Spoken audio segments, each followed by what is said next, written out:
¿Cómo estáis? Bueno, esto parece el circo de los payasos. ¿Cómo están ustedes? A ver, tenemos directazo con Institut Marqués. Vamos a hablar del útero bicorne. Sois muchas las que me escribís por privado y me comentáis que, bueno, que habéis ido a una clínica de reproducción asistida después de unos cuantos años de búsqueda o meses largos, y que de golpe os enteráis que tenéis un útero bicorne, ¿vale? Vamos a hablar con la doctora Cristina Portela. Ella es especialista en reproducción asistida en Institut Marqués desde hace ya unos años. Sabéis que colaboramos con esta clínica desde hace también unos añitos. Voy a empezar a invitarles porque a veces... Bueno, pues es un tema importante porque muchas veces no somos ni conscientes de que tenemos este problema, ¿no? Es algo que no notamos en nuestras menstruaciones, a lo mejor, y de golpe pues nos enteramos de esto. Vamos a hablar con la doctora Portela en cuanto Instagram nos lo permita, y nos va a contar en qué afecta, en qué influye, eh, por qué pasa esto, cómo se puede corregir. Y bueno, es una cosa a tener en cuenta, ¿vale? Y además que, bueno, algunas de vosotras me habéis comentado qué ha pasado en otras clínicas y no todo el mundo tiene la misma manera de trabajar. Así que vamos a ver cómo se tienen que hacer las cosas, ¿no? Que es lo que nos aconseja la doctora Cristina Portela.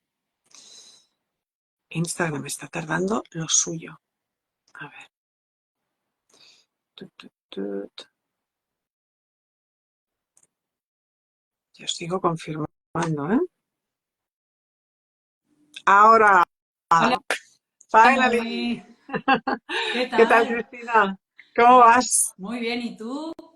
Muy bien. Qué bonito el Instituto Marqués siempre con todo ese verde allí Te, detrás. bus- Me encanta. te buscamos una linda ventana para tener el solcito que nos acompaña hoy. Exacto, finalmente. ¿Qué tal? Oye, Cristina, Bueno, ¿qué útero tema? bicorne. ¿Me escuchas Tema, ¿eh? bien? Sí, sí, te oigo perfectamente. ¿Tú a mí también? Perfecta. Vale, genial. Pues tema interesante, ¿no? El útero bicorne. Tema, tema interesante, el útero bicornio, las malformaciones uterinas, porque como recién te estaba escuchando, es un tema que no es blanco y negro. Entonces, cada médico, cada clínico, cada paciente puede tener historias, aunque tengan el mismo diagnóstico, cada Ujú, historia puede ser diferente. Entonces, es un tema complicado, difícil, no tan frecuente, que uno no escucha tanto, ujú. que asusta un poco. Entonces, es un tema interesante, sí. Claro. Explícanos así, de forma resumida, qué es un útero bicorne. Vale, entonces, el útero bicorne, bueno, primero para explicación pequeña, que ya creo que ya las pacientes que hacen tratamientos de fertilidad, esto lo saben más que claro, son pacientes muy estudiadas, pero el útero es el órgano que tenemos las mujeres para poder quedarnos embarazadas. El útero tiene una forma, por así decirlo, de un triángulo invertido.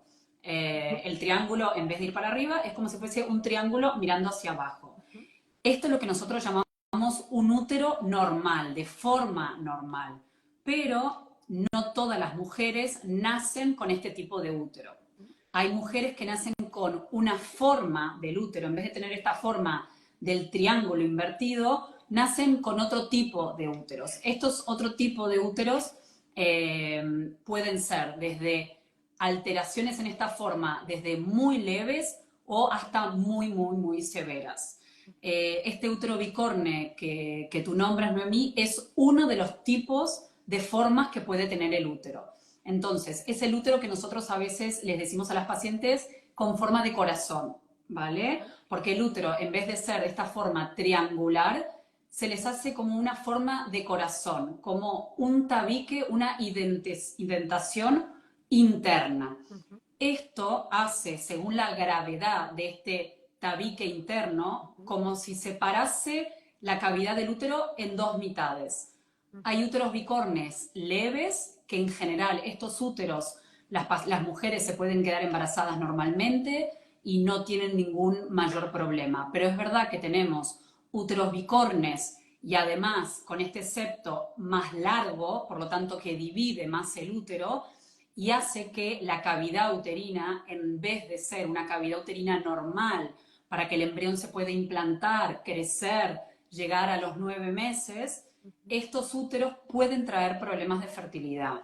¿Qué problemas? Puede hacer que el embrión no se implante bien. Puede hacer que el embrión se implante, pero que luego haya mayor tasas de aborto, porque cuando este embrión empieza a crecer, se encuentra con este tabique que no lo deja crecer y desarrollarse normalmente, por eso la tasa de abortos es más alta. También puede ser Perdón, que perdona, Cristina. Entonces, ¿este tabique es rígido de alguna manera? O sea, ¿es duro? ¿No es flexible? Porque claro, cuando un bebé nace se encuentra, no con este tabique normalmente, se encuentra con todos los órganos que el cuerpo de la mujer, ¿no? Se va como modificando, expandiendo y todo se va como recolocando, ¿no? Este tabique no, se queda ahí quieto. exacto, exacto. Y este tabique está dentro del útero. Entonces, el embrión y el bebé, cuando se va desarrollando durante los 9 meses del embarazo, empieza en un útero pequeño de 7 centímetros y este útero va creciendo 7, 10, 15, 20, 30 centímetros y como bien dices tú, va acomodándose, los intestinos los mueve para un lado, la vejiga, para hacerse lugar. Este tabique está dentro del útero. Entonces el embrión a veces no puede crecer bien dentro de este útero y por eso hay más tasa de aborto.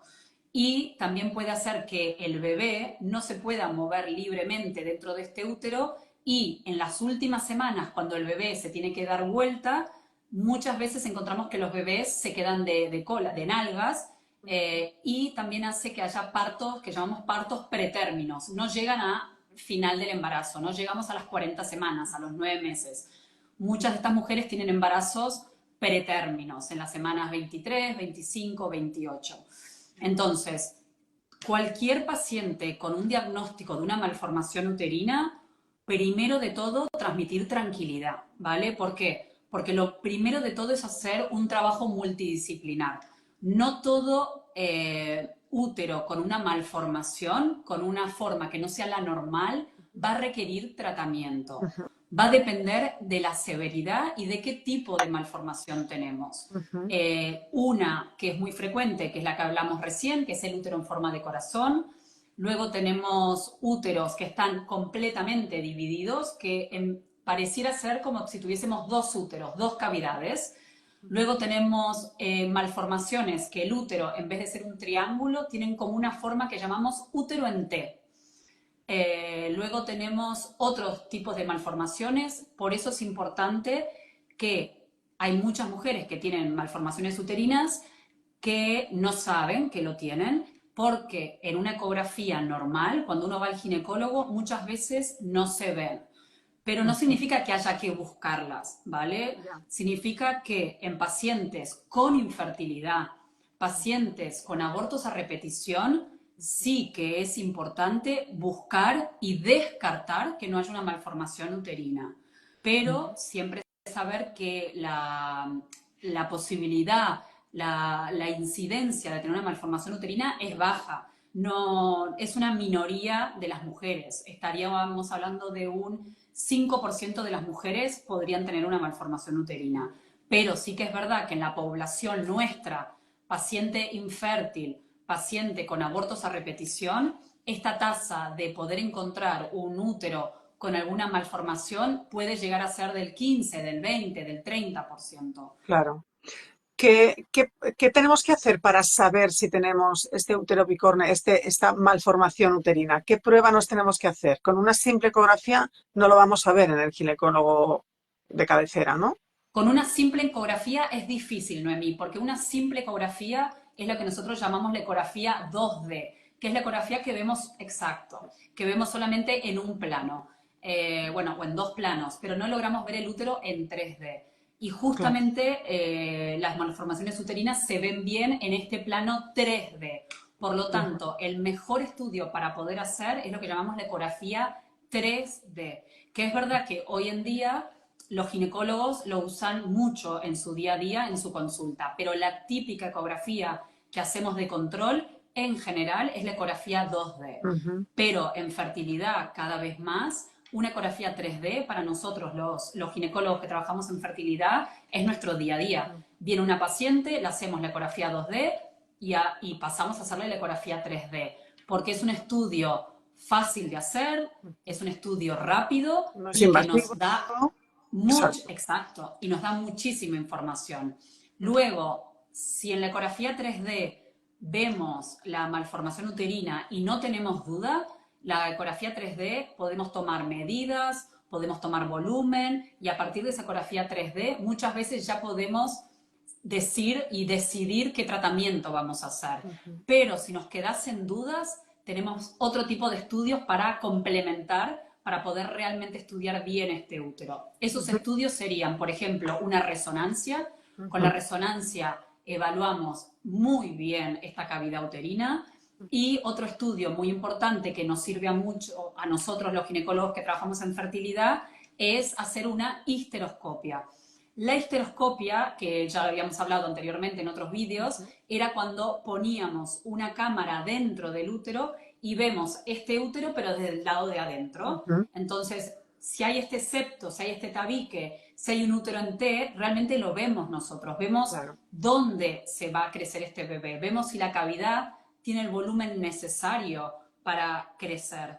Y también es importante la histeroscopia muchas veces en estos hemiúteros que te comentaba, que a veces pareciera que había dos úteros, entramos con la cámara en estas dos cavidades y vemos cuál de estas dos cavidades tiene un mayor volumen para que luego, cuando hagamos la transferencia del embrión, sepamos si transferir a la cavidad derecha o a la izquierda, para darle mayor posibilidades a este embrión. Ok. Y por ejemplo, cuando ya tenemos claro que sí es un uterosepto, ¿no? Es un útero bicorne, perdona, un útero bicorne. ¿Qué podemos hacer? O sea, me decías, no todas las pacientes van a requerir el mismo tratamiento, no es todo operable, no es todo tratable, entonces, ¿en qué nos podemos basar? ¿Qué casos puede haber? Vale.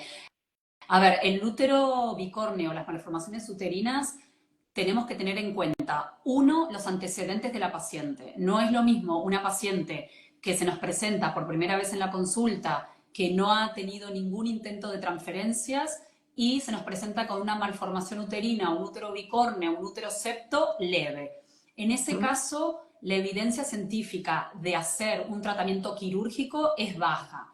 Pero si a mí se me presenta una paciente con 3 abortos o pacientes con fallos de implantación continuos, sí que es verdad que en este caso estaría aconsejado hacer la cirugía. Vale. Pero como te decía anteriormente, no todos los úteros pueden ser quirúrgicos. ¿Por qué? Porque para poder operar necesitamos un tipo de útero. Entonces, cada útero y cada malformación se va a evaluar específicamente. No es que si yo le digo a una paciente, a una mujer que tiene un útero bicorne, todos los úteros bicornes son iguales, o los úteros septos son todos iguales. Son varias cosas que tenemos en cuenta del útero. Uno, el volumen, porque hay úteros muy grandes, y si tiene un septo, pero si el volumen del útero es grande, ese septo no me va a molestar. Pero luego Claro, tenemos mujeres con úteros muy pequeñitos, y si además tiene un septo, esta claro. paciente estaría indicado por vía histeroscópica remover, se corta ese septo para volver a restaurar la cavidad. Después también es importante el resto de útero que nos quede, porque si tenemos un útero con el útero bicorne, pero si yo no tengo resto de músculo, no puedo operarla, porque el útero lo voy a perforar y lo voy a abrir. Pero en pacientes que cuando hacemos la ecografía 3D vemos que tienen resto de músculo, de capa muscular, estas pacientes sí que son plausibles de quirúrgicas. Por eso, no, lo que te decía anteriormente, no es blanco y negro. Cada paciente, lo primero sería hacer una muy buena ecografía 3D, complementarla con una histeroscopia. Importantísimo ver los antecedentes que tenga, si tiene aborto, si no tiene aborto, si tiene fallos de implantación, y hablar con la paciente, explicarle beneficios, riesgos y realmente la evidencia que hay, depende de cada útero, lo que serviría o no hacer la corrección quirúrgica. En algunos casos lo vemos bastante claro que hay que operar, pero en la mayoría de los casos, Noemí, te diría que preferimos a veces no intervenir, salvo que haya una indicación muy clara. Muy claro. La mayor recomendación hoy en día para realizar una cirugía de útero, que es lo que llamamos las metroplastias. Las metroplastias es cuando entramos vía histeroscopia y los cirujanos reseccionan este tabique para poder retornarle esta forma de triángulo invertido en pacientes con abortos a repetición y con úteros bicornes y además un septo. En estas pacientes sí que se ha visto un aumento de la tasa de recién nacido vivo. Y sí que realmente vemos los beneficios bajo manos de un cirujano experimentado. Sí que vemos buena tasa de recién nacido. Pero lo más importante es que no es que toda malformación uterina hay que tratarla. Muchas pacientes pueden tener embarazos de forma natural, pacientes que necesiten ir a una fecundación in vitro, y muy, muy importante es que toda mujer con una malformación uterina necesita un control obstétrico estricto. ¿Por qué? Por esto que te decía antes, que puede en las semanas, cuando el bebé ya va creciendo, aumento de la tasa de aborto, partos pretérmino. Entonces son pacientes que muchas veces les pueden indicar reposo durante el embarazo, o les dan pautas de alarma que ante el mínimo sangrado o a la mínima contracción presentarse a urgencias. Son pacientes que requieren control obstétrico con ginecólogos experimentados de alto riesgo. Y siempre, en estos casos, siempre transferir de un embrión. Aunque nosotros lo hacemos absolutamente en todos los casos, estas pacientes tienen contraindicado transferir 2 embriones por el riesgo de tener un gemelar, además en un útero con menor volumen. Claro, vale. Entonces, una vez operamos, hemos decidido operar porque era el caso indicado y era la mejor opción, ¿no? Operamos. ¿Cómo es la recuperación? ¿Cuánto tiempo tiene que pasar hasta volver a intentar una transferencia embrionaria? Esa es una muy buena pregunta, Noemí. A ver, en principio la recuperación es muy buena. Son cirugías que en principio la mujer se interna y se va a casa el mismo día, y la recuperación esperamos una próxima regla. Con la próxima regla repetimos una histeroscopia para ver bien cómo quedó este útero, porque es verdad que hay pacientes que luego necesitan una segunda cirugía para terminar de limpiar bien y que quede bien. Si con esta segunda histeroscopia se ve que la cavidad ha retornado o estamos contentos con este volumen, muchas veces 2, 3 meses y ya podemos transferir. Esto siempre va a depender del tipo de cirugía que se haya hecho. Si fue una cirugía muy invasiva, si se atravesó todo el útero o si solo fue limpiar. Pero muchas veces estas cirugías tienen una muy buena evolución, responden bien y tienen la regla a las 2, 3 semanas, se repite una histeroscopia, y si el útero ha quedado bonito, por así decirlo, ha quedado con un volumen que nos guste, que estamos contentos, 2, 3 reglas y ya podemos transferir. ¿Esta intervención puede afectar a la calidad del endometrio? No, ¿A cómo sí no afecta? y no, no debería, porque los cirujanos lo que van a hacer es solamente limpiar el tabique, pero si durante la cirugía raspan de más o quitan el endometrio funcional, el basal, podría luego afectar el endometrio. Por eso, por ejemplo, en mujeres que tienen abortos o que necesitan hacer un legrado posaborto, antes era una cirugía por ahí más invasiva y quedaban endometrios muy, muy finitos. Pero en este caso, la metroplastia, justamente son cirujanos que lo que están queriendo hacer es, pensando para un futuro embarazo, tienen mucho cuidado de solamente quitar lo que haya que quitar, el tabique, o si es un útero en T, ampliar lo que haya que ampliar, pero sin llevarse el endometrio basal, el bueno, el que va a tener que crecer. Por lo tanto, en principio la respuesta es no, No pero tendría por qué. no Vale, tendría por qué. vale, perfecto, perfecto. Y ¿Vale? algo, supongo que nos darían antibióticos, ¿no? Después de la operación. En principio solamente damos antibióticos, bueno, cuando se operan lo dan profilaxis antes y después de la cirugía. Sí, lo que se suele dar es o se deja como un gel de ácido hialurónico para que no genere adherencias, se pueden dejar DIUs hormonales, se dejan adentro del útero luego operado para que no se peguen las paredes entre sí, porque ese útero tuvo una cirugía, pero no es necesario más antibiótico que eso. Luego, por supuesto, depende de la malformación. Hay malformaciones uterinas que requieren varias cirugías, úteros ya con formas diferentes que requieren por ahí cirugías de laparoscopia, histeroscopia, y en ese caso la profilaxis antibiótica será más amplia. Pero en principio las malformaciones uterinas más frecuentes en fertilidad, porque luego tenemos excepciones de malformaciones muy graves, pero la gran mayoría de malformaciones uterinas que vemos en el día a día, que tampoco son tan frecuentes, pero sí que es verdad que es un 15% de pacientes o 10-15 que podemos ver con abortos a repetición. La cirugía, la metroplastia, es de recuperación rápida, pero sí que es importante hacerla con un cirujano que haga este tipo de cirugías. Bueno, aquí en España, por suerte, sí que hay mucha gente capacitada y es una cirugía que cada vez se va haciendo más. Perfecto. Cristina, qué interesante.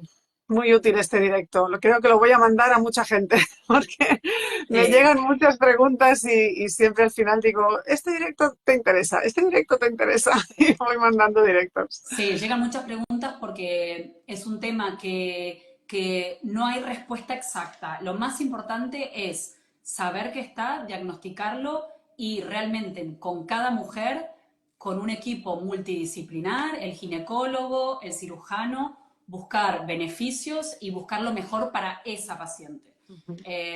Y primero transmitir tranquilidad, que la mayoría de las malformaciones uterinas no necesitan tratamiento y las mujeres probablemente logren tener un embarazo y si lo requieren, hay formas de hacerlo y se intentará hacerlo mejor para cada mujer en cada escenario diferente. Lo importante, yo siempre digo, es escoger bien la clínica, estar en muy buenas manos y en manos de especialistas que realmente pues, saben lo que tienen que hacer, ¿no? Sí. Y si ahora que me dices esto, que los ginecólogos o los cirujanos que ven malformaciones uterinas, antes de hacer cualquier tipo de cirugía, consultar primero con alguien de fertilidad y trabajar en equipo. A nosotros nos encanta trabajar con otros ginecólogos que no estén en fertilidad, de mujeres que vienen, mi ginecólogo me dijo que tengo una malformación y quiere que me opere. Con calma y ver, porque a veces la cirugía puede ser peor en ciertos casos. Entonces, evaluarlos en conjunto y ver el mejor tratamiento y ver el momento de la cirugía. Entonces, sí, es importante evaluar en conjunto los diferentes médicos, en este caso, el ginecólogo especialista en fertilidad y el cirujano. Y entre todos, con cada paciente, buscar lo mejor para tener el mejor resultado. Perfecto. Genial. Cristina, pues mil A gracias. ti, Noemí, un placer como siempre. Te dejo ir. Venga, Un abrazo. hasta Que pronto. vaya muy bien. Igual. Un besito a todas. Adiós. Chao. Adiós. Chao.